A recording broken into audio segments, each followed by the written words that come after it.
झनकार की शादी मयूरेश से हुई थी।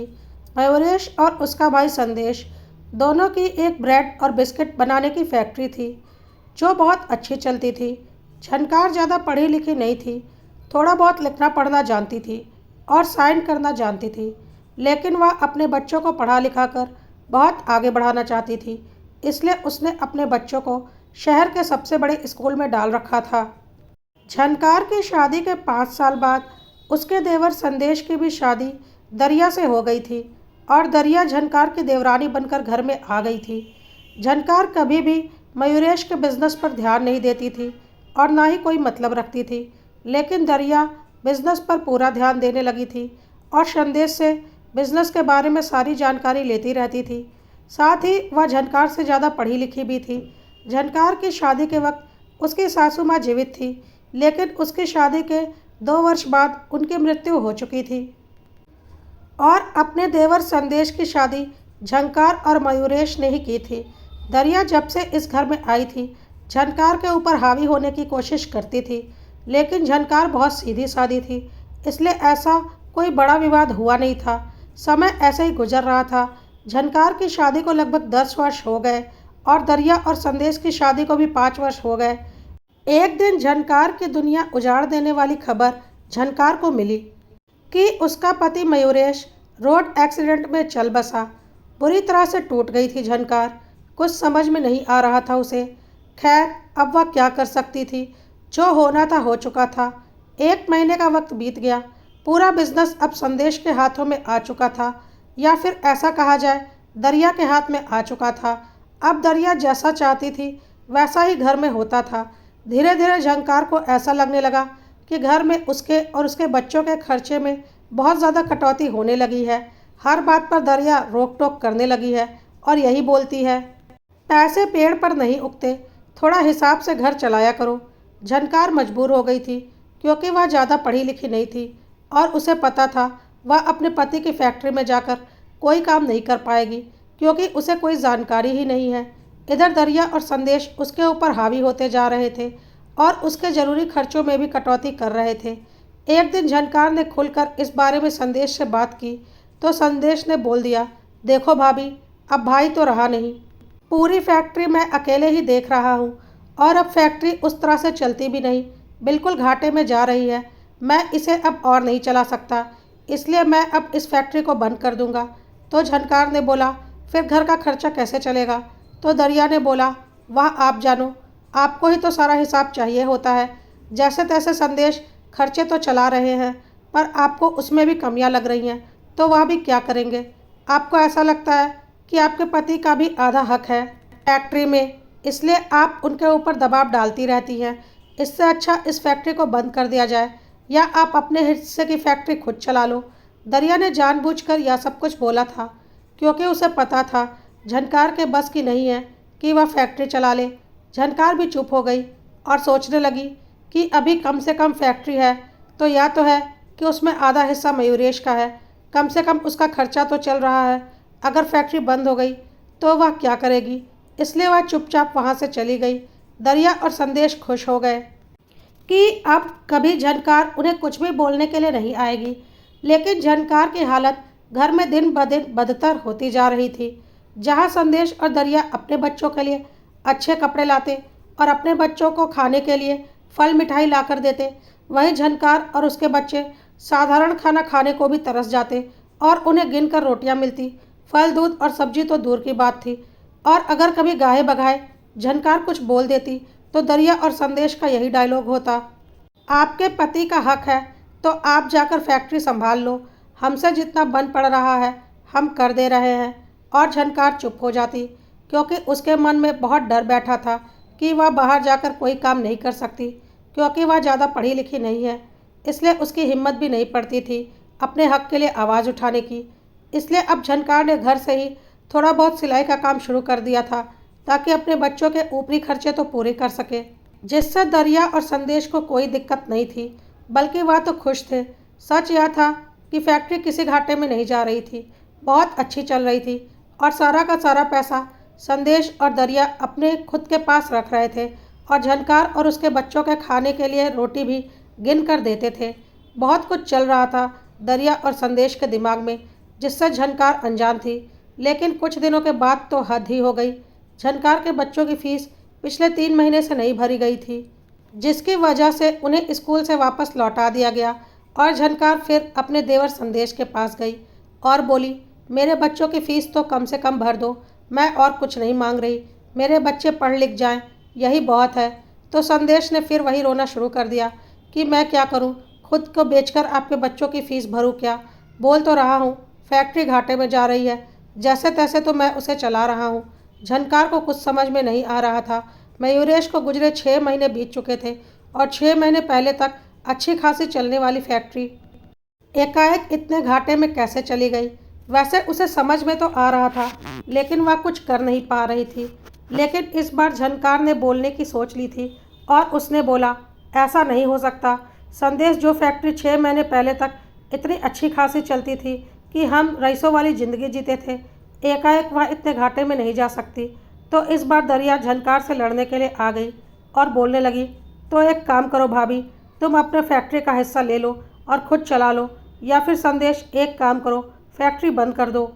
हम कोई भी काम करके अपना खर्चा चला लेंगे, देखते हैं या कितना फैक्ट्री चला लेंगी और कितना उससे लाभ कमा लेंगी। बोलना बहुत आसान होता है, जब काम करना पड़ेगा ना तब पता चलेगा। और झनकार फिर चुप हो गई।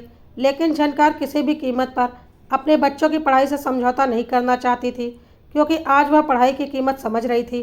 अगर वह खुद पढ़ी लिखी होती तो शायद उसे यह दिन नहीं देखना पड़ता। शायद उसके देवर और देवरानी उसे इस तरह से प्रताड़ित नहीं कर पाते और वह अपने पति के हक का बिजनेस में खुद इन्वॉल्व हो जाती। पर ऐसा नहीं हो पा रहा था। जब तक संदेश ने झनकार को कुछ पेपर दिए और बोला, इन पर साइन कर दो भाभी, कुछ ज़रूरी कागजात हैं। फैक्ट्री में हर साल सरकार की तरफ से कुछ चेकिंग होती है, जिसमें हम दोनों भाइयों के साइन लगते थे। अब भैया तो रहे नहीं, तो आपको ही साइन करना पड़ेगा। कागज़ पूरे इंग्लिश में थे। झनकार को कुछ समझ में नहीं आ रहा था।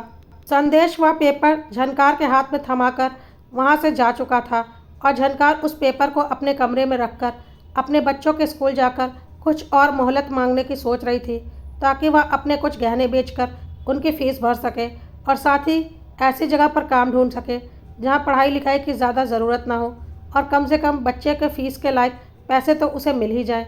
बाकी सिलाई का थोड़ा बहुत काम तो वह घर से कर ही लेगी, क्योंकि अब ज़रूरी हो गया था। संदेश और दरिया से वह कितना लड़ती। मयूरेश के बारे में सोचकर उसकी आंखों में आंसू आ जाते थे। जब तक मयूरेश था, महारानियों वाली ज़िंदगी जीती थी झनकार, और आज नौकरानियों से भी बदतर हालत हो गई थी उसकी और उसके बच्चों की। लेकिन दरिया और संदेश की ज़िंदगी में कोई फ़र्क नहीं आया था। अगर सच में फैक्ट्री घाटे में जा रही होती तो उनकी ज़िंदगी भी तो प्रभावित होती। सब कुछ जानते हुए भी झनकार चुप थी। खैर, झनकार बच्चों के स्कूल जा रही थी कि रास्ते में उसे विकास जी मिल गए। विकास जी मयूरेश की फैक्ट्री के बहुत पुराने कर्मचारी थे। जब मयूरेश ने काफ़ी पहले अपनी फैक्ट्री शुरू की थी, तब से विकास जी साथ में काम करते थे। विकास ने झनकार को देखा तो उसे नमस्ते करने के बाद हालचाल पूछा और झनकार रोने लगी और बोलने लगी, क्या बताओ भाई साहब, मयूरेश के जाने के बाद से हमारी ज़िंदगी नरक हो गई है। फैक्ट्री लगातार घाटे में जा रही है, आपको तो पता ही होगा। तो विकास जी ने बोला, क्या फैक्ट्री घाटे में चल रही है? मुझे तो ऐसा कुछ नहीं लग रहा। वैसे भी अब मैं वहाँ काम नहीं करता। मयूरेश जी के जाने के बाद मैंने कुछ महीनों ही वहाँ काम किया था और उस वक्त तो फैक्ट्री में कोई घाटा नहीं था, और पूरी गारंटी से बोलता हूँ अभी भी फैक्ट्री में कोई घाटा नहीं है। झनकार ने बोला, वह तो मुझे पता है, लेकिन क्या करूँ, मेरी बदकिस्मती है कि मैं पढ़ी लिखी नहीं हूँ, इसलिए यह सब कुछ झेल रही हूँ। आज इतनी मजबूर हो गई हूँ कि अपने बच्चों की फ़ीस तक नहीं दे पा रही और उसी की मोहलत मांगने स्कूल जा रही हूँ। अगर आपकी नज़र में मेरे लायक कोई काम हो तो मुझे बता दीजिएगा, मुझे बहुत ज़रूरत है। विकास जी ने बोला, बहन जी, आपको बहुत कुछ पता ही नहीं, लेकिन मुझे बहुत कुछ पता है। मैं बहुत दिनों से चाह रहा था कि आपसे मुलाकात हो जाए, लेकिन मैं आपके घर नहीं आ सकता था, वरना संदेश जी मुझे कभी आपसे मिलने नहीं देते और फालतू का बवाल मचाते। लेकिन आपके साथ बहुत कुछ ऐसा हो रहा है जो नहीं होना चाहिए। इसमें मयूरेश जी की भी गलती है। हर एक बात अपनी पत्नी से शेयर करनी चाहिए, और उन्होंने शायद आपसे सारी बात शेयर नहीं की, जिसका खामियाजा आज आप और आपके बच्चे भुगत रहे हैं। उन्होंने अपने भाई को अपना माना, लेकिन उनके भाई ने उनके बाद उनकी पत्नी और उनके बच्चों को अपना नहीं माना। काश यह बात उन्हें जीते जी समझ में आती तो आज उनके जाने के बाद उनके पत्नी और बच्चों का यह हश्र नहीं होता। सुनकर झनकार हैरान रह गई और बोली, यह सब आप क्या बोल रहे हैं? विकास जी ने बोला, आपके साथ बहुत गलत हो रहा है। आप मेरे घर चलिए, मेरी पत्नी प्रीति आपसे मिलकर बहुत खुश होगी। काफ़ी दिनों से हम दोनों आपसे मिलना चाह रहे थे, आज संजोग से आपसे मुलाकात हो गई। आप घर चलिए, वहाँ बैठकर आराम से बातें करेंगे। मेरी पत्नी भी आपसे काफ़ी दिनों से मिलना चाहती थी, पर आपके घर आना संभव नहीं था। झनकार विकास जी के घर चल पड़ी, जहाँ उनकी पत्नी प्रीति ने झनकार का अच्छे से स्वागत किया और बोली, मयूरेश जी का मेरे ऊपर बहुत बड़ा एहसान है और आज उनकी पत्नी इतने बुरे हाल में है और हम कुछ नहीं कर पा रहे हैं। हमने आपसे कांटेक्ट करने की बहुत कोशिश की, लेकिन आपका फ़ोन नंबर भी हमारे पास नहीं था और संदेश जी कभी घर पर हमें आपसे मिलने नहीं देते। अच्छा हुआ जो आज आपसे मिलना हो गया। झनकार को कुछ भी समझ में नहीं आ रहा था कि यह सब कुछ क्या हो रहा है। प्रीति ने बोला, झनकार जी, मैं आपसे उम्र में बड़ी हूँ और मेरी शादी भी आपसे काफ़ी पहले हुई है। आपको शायद पता नहीं, आपकी शादी से पहले मेरे बड़े बेटे को हार्ट की प्रॉब्लम थी, जिसके लिए डॉक्टर ने ऑपरेशन बोला था और ऑपरेशन में बहुत पैसे लग रहे थे। हमारे पास उस वक्त पैसे नहीं थे। तब मयूरेश जी ने बिना कुछ सोचे समझे हमें 10 लाख रुपए की मदद की थी, जिसे हमने थोड़ा थोड़ा करके चुकाया था।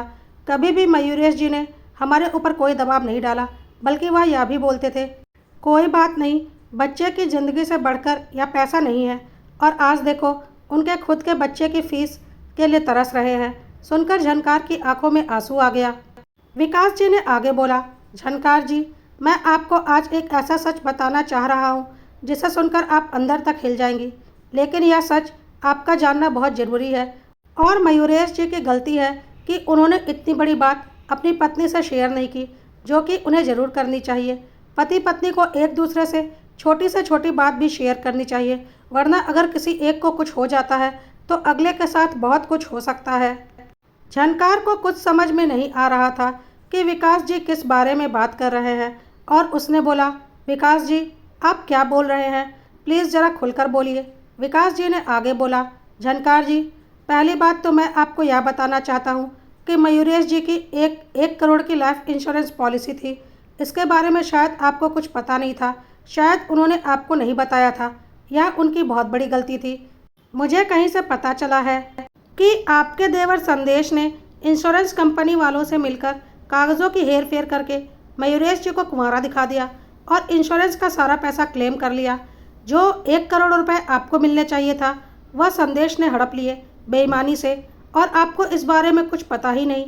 वह इंश्योरेंस मयूरेश जी ने अपनी शादी के तुरंत बाद करवाया था और एक मामूली किस्त हर महीना भरते थे, लेकिन शायद आपको बताया नहीं था। पर ऐसा तो हो ही नहीं सकता कि उन्होंने उसमें नॉमिनी अपने भाई को बनाया होगा। पक्का उसमें नॉमिनी तो आप ही होंगी, लेकिन इस दुनिया में घूस और बेईमानी से बहुत कुछ हो सकता है, जो कि आपके साथ हो चुका है। मैंने आपसे कांटेक्ट करने की बहुत कोशिश की थी, लेकिन नहीं कर पाया। उसके बाद संदेश जी ने फैक्ट्री में ऐसा माहौल कर दिया कि मैंने वह नौकरी ही छोड़ दी, या फिर ऐसा कह सकते हैं कि संदेश जी ने जबरन मुझे वह नौकरी छुड़वा दी, क्योंकि उन्हें पता था मैं मयूरेश जी के कितना करीबी था। झनकार यह सब सुनकर हैरान हो गई और बोली, यह आप क्या बोल रहे हैं? तो विकास जी ने बोला, अभी तो आपने पूरी बात ही नहीं सुनी। सारी सच्चाई जानकर आपके पांव तले ज़मीन खिसक जाएगी। पहले आप यह बताइए कि आपने किसी पेपर पर साइन तो नहीं किया? तो झनकार ने बोला, नहीं, पर आज सुबह ही एक पेपर संदेश ने मुझे साइन करने के लिए दिया है और मैंने उसे अपने रूम में रख कर आई हूँ। तो विकास ने बोल दिया, गलती से भी आप किसी पेपर पर साइन मत कीजिएगा, नहीं तो आपके हाथ से सब कुछ निकल जाएगा। झनकार ने बोला, अच्छा, क्या संदेश फैक्ट्री में से मेरा हिस्सा भी हड़पना चाहता है? विकास ने बोला, कौन सा हिस्सा? अब तो झनकार और भी डर गई और बोली, कौन सा हिस्सा? अरे मेरा हिस्सा, मयूरेश का हिस्सा, क्या उसने उसे भी हड़प लिया? प्लीज़ विकास जी, मुझे डराइए नहीं, मेरा हिस्सा बनता है फैक्ट्री में, आप भी अच्छे से जानते हैं। इस पर विकास जी ने बोला, झनकार जी, आपका कोई हिस्सा नहीं बनता उस फैक्ट्री में। झनकार बिल्कुल कांपने लगी थी और उसे लगने लगा था उसके साथ कुछ गलत हो गया है। आगे विकास जी ने बोला, डरिए मत, आपका कोई हिस्सा नहीं बनता उस फैक्ट्री में। बल्कि आप उस फैक्ट्री की मालकिन हैं। उस फैक्ट्री में संदेश की कोई हिस्सेदारी नहीं थी, बल्कि वह एक मामूली कर्मचारी था। फैक्ट्री में जैसे मैं काम करता था, वैसे ही वह पूरी की पूरी फैक्ट्री मयूरेश जी की थी और उसके मालिक वही थे। लेकिन उनकी गलती थी कि उन्होंने आपको कभी सच नहीं बताया अपने भाई और माँ के प्यार में आकर। और देख लो आज उनका भाई उनकी पत्नी और बच्चों के साथ क्या कर रहा है। यह सुनकर झनकार हैरान हो गई और बोली, यह आप क्या बोल रहे हैं? विकास जी ने बोला, बिल्कुल सही बोल रहा हूँ, और संदेश को कहीं ना कहीं पता है कि मैं सारी सच्चाई जानता हूँ, इसलिए वह मुझे हमेशा आपसे दूर रखना चाहता है। मैं आपको पूरी बात बताता हूँ। बात आपके शादी के पहले की है। संदेश बिल्कुल बिगड़ैल, आवारा, शराबी लड़का था और कोई काम धाम नहीं करता था। और मयूरेश शुरू से मेहनती थे और अपने बलबूते अपने दम पर उन्होंने यह फैक्ट्री शुरू की थी। लेकिन आपकी सासू माँ, उन्होंने रो धोकर मयूरेश से बोला था कि अपने भाई को अपनी ही फैक्ट्री में काम पर लगा लो, नहीं तो उसकी ज़िंदगी खराब हो जाएगी। और मयूरेश ने इस संदेश को फैक्ट्री में रखा था इस शर्त पर कि वह मेहनत से काम करेगा। धीरे धीरे मयूरेश ने संदेश को काफ़ी हद तक सुधार दिया था और उसने अपनी आवारागर्दी भी छोड़ दी थी। उसके बाद मयूरेश जी की शादी की बात चलने लगी तो आपकी सासू माँ ने मयूरेश जी से बोला था कि अपनी पत्नी को कभी मत बताना कि संदेश फैक्ट्री में महज एक कर्मचारी है, वरना वह अपने देवर की कोई इज्जत नहीं करेगी और उसे अपने से कम मानेगी या अपना नौकर समझेगी, ना कि तुम्हारा भाई। तुम्हारी पत्नी को यही पता होना चाहिए कि तुम दोनों फैक्ट्री में बराबर के हिस्सेदार हो, नहीं तो भाई भाई में दूरियां बनने में वक्त नहीं लगेगा, क्योंकि शादी के बाद ही भाई भाई दुश्मन बन जाते हैं। और मयूरेश जी ने यह बात खुद मुझे बताई थी। मैंने बोला भी था यह सही नहीं है, पत्नी को सच्चाई पता होनी चाहिए। लेकिन मयूरेश जी को लगा था कि उनकी माँ ठीक कह रही है। लेकिन मैंने यह नहीं सोचा था कि आज तक भी मयूरेश जी ने आपको नहीं बताया होगा कि वह फैक्ट्री उनकी है और उनका भाई वहाँ महज एक कर्मचारी है। आज देखिए, उन्होंने तो अपने भाई और बेटे का फ़र्ज निभाने के लिए पति और पिता के फ़र्ज को ताक पर रख दिया, लेकिन उनके भाई ने उनके पत्नी और बच्चों के साथ क्या किया? उन्हें उनके हक की संपत्ति से ही वंचित कर दिया और दर दर की ठोकर खाने के लिए छोड़ दिया। यह सब कुछ सुनकर झनकार हैरान हो गई। विकास जी ने आगे बोला, मुझे बहुत अच्छे से पता है संदेश आपसे कौन से कागज़ साइन करवाना चाहता है। उन कागज़ में यही लिखा हुआ होगा कि आप अपनी मर्जी से वह सारी फैक्ट्री संदेश के नाम पर कर रही हैं, और जैसे ही आप उस कागज़ पर साइन करेंगी, आपको संदेश धक्के मारकर उस घर से निकाल देगा और आपके हक की सारी संपत्ति को भी हड़प लेगा। झनकार को कुछ भी समझ में नहीं आ रहा था। प्रीति ने बोला, देख लीजिए झनकार जी, आज आप अपने बच्चों के फीस के लिए रो रही हैं, वहाँ आपका देवर आपके पति की संपत्ति, आपके बच्चों के पिता की संपत्ति पर ऐश कर रहा है। झनकार ने बोला, अब मैं क्या करूँ, मुझे कुछ समझ में नहीं आ रहा। प्रीति ने बोला, मयूरेश जी ने हमारे बुरे वक्त में हमारी बहुत मदद की है, जिसका कर्ज जिंदगी भर हम नहीं चुका पाएंगे। मेरे भैया गौतम एक जाने माने वकील हैं, आप बोलो तो मैं उन्हें बुला सकती हूँ, वह आपकी मदद कर सकते हैं। झनकार ने बोला, प्लीज़ मेरी मदद करो, मैं अकेले इन लोगों से कैसे लड़ पाऊँगी। विकास और प्रीति ने बोला, हम हर कदम पर आपकी मदद करेंगे। प्रीति ने अपने भाई गौतम को बुला लिया और गौतम सारी सच्चाई बताई। उन्होंने कानून का सहारा लेकर संदेश की सारी असलियत पुलिस को बताई। पुलिस वाले संदेश के घर पहुंच चुके थे। झनकार के साथ पुलिस को देखकर संदेश और दरिया हैरान थे और दरिया चिल्लाते हुए झनकार से बोल रही थी, भाभी आप यहाँ पुलिस को लेकर क्यों आई हैं? पर झनकार ने एक जोरदार तमाचा दरिया के मुंह पर मारा और बोला, मेरे ही पति के पैसों पर तुम दोनों ऐश कर रहे हो और मेरे ही बच्चे एक एक रोटी के लिए तरस रहे हैं, अपने स्कूल की फीस के लिए तरस रहे हैं। शर्म नहीं आई तुम दोनों को? संदेश ने बोला, या आप क्या बोल रही हो भाभी? तो झनकार ने एक जोरदार तमाचा संदेश को भी मारा और बोला, कितनी घूस दी थी मेरे पति के बीमा की रकम हड़पने के लिए? सुनकर संदेश हैरान हो गया और झनकार ने बोला, मुझे सब कुछ पता चल चुका है और अब मैं तुम्हें तुम्हारी असली जगह पर पहुंचा कर रहूँगी। संदेश ने बोला, भाभी मुझसे मत उलझो, वरना तुम्हें भारी पड़ जाएगा, तुम अकेला मेरा कुछ नहीं बिगाड़ सकती। तो विकास और प्रीति सामने आ गए और साथ में प्रीति के वकील भाई गौतम भी थे और उन्होंने संदेश से बोला, झनकार जी अकेली नहीं है, हम उनके साथ हैं और कानून तुम्हारा खरीदा हुआ नहीं है, तुम्हें तुम्हारी असली जगह पहुंचाने में हमें वक्त नहीं लगेगा। दरिया को समझ में आ चुका था कि बाजी पलट चुकी है और वह झनकार के हाथ पैर जोड़ने लगी, लेकिन झनकार ने उसे झिड़क दिया और पुलिस वालों से बोला। अपना काम करने के लिए पुलिस ने संदेश को गिरफ्तार कर लिया और साथ ही इंश्योरेंस कंपनी में कागज़ों की हेर फेर करने वालों को भी गिरफ्तार कर लिया। वकील साहब ने सारी फैक्ट्री झनकार के नाम पर करवा दी, क्योंकि फैक्ट्री मयूरेश के नाम पर थी और कानूनन मयूरेश के बाद उस पर झनकार का ही हक बनता था। आज झनकार को पढ़ाई की कीमत समझ में आ रही थी। अगर वह पढ़ी लिखी होती तो उसके साथ ऐसा कभी नहीं होता। झनकार ने विकास जी से बोला कि वह फैक्ट्री को पहले की तरह संभाल ले और सब कुछ ठीक से चलाए। विकास जी ने भी झनकार से वादा किया कि वह फैक्ट्री को बिल्कुल पहले की तरह अच्छे से संभाल लेंगे और उनसे बोला कि वह भी फैक्ट्री में रेगुलर आना शुरू करें। धीरे धीरे उनका आत्मविश्वास बढ़ेगा और उन्हें समझ में आ जाएगा कैसे काम करना है। झनकार ने बोला कि अब वह डेली फैक्ट्री आया करेगी, पर कहीं ना कहीं उसे मयूरेश से ऐसी उम्मीद नहीं थी। मयूरेश ने एक बहुत बड़ी गलती कर दी थी। अपने माँ और भाई के प्यार में आकर अपनी पत्नी से इतना बड़ा सच छुपा गया था, जिसकी वजह से आज उसकी पत्नी और बच्चों को इतना कष्ट झेलना पड़ा। और अगर विकास जी उसे नहीं मिलते तो पता नहीं, शायद झनकार और उसके बच्चे सड़क पर ही आ जाते, क्योंकि इसका इंतजाम तो संदेश ने कर ही दिया था।